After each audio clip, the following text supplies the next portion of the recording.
really ugly looking starfish, really, really thorny. They can grow absolutely enormous, several dinner plates in size, covered in spines, and they eat really large amounts of coral every day. They're actually not a pest species. They're a native species, but we've introduced pollution into the water, which is causing them to be in plague proportions and literally eat out whole coral reefs.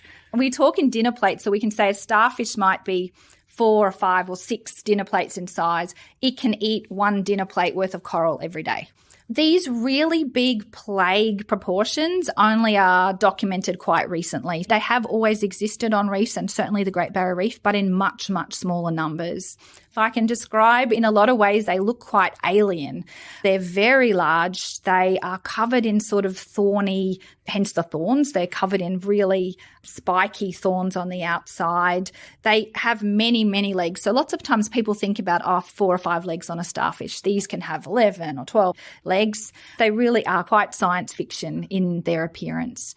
They've certainly been around for a long time and they are part of the natural ecosystem. Oftentimes people think that they are a pest, but if we had their numbers under control, they would be fine. So the current way of killing the starfish is quite manual. So we get divers in the water and they have an injection system.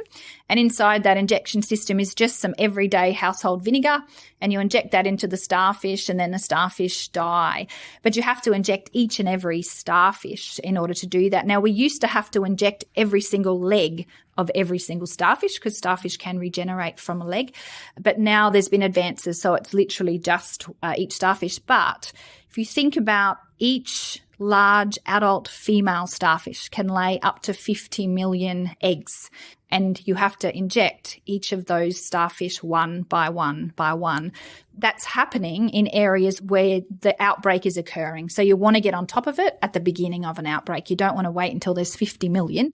Basically what happens is that they're coming from nutrients running off of the land, often from farms, and coming from things like fertilizers. That causes lots and lots of algae to grow, or phytoplankton, and that is the food that the crown of thorns starfish love to eat. So once that phytoplankton reaches a certain level, all of a sudden you get this enormous increase in the amount of crown of thorns starfish on the reef.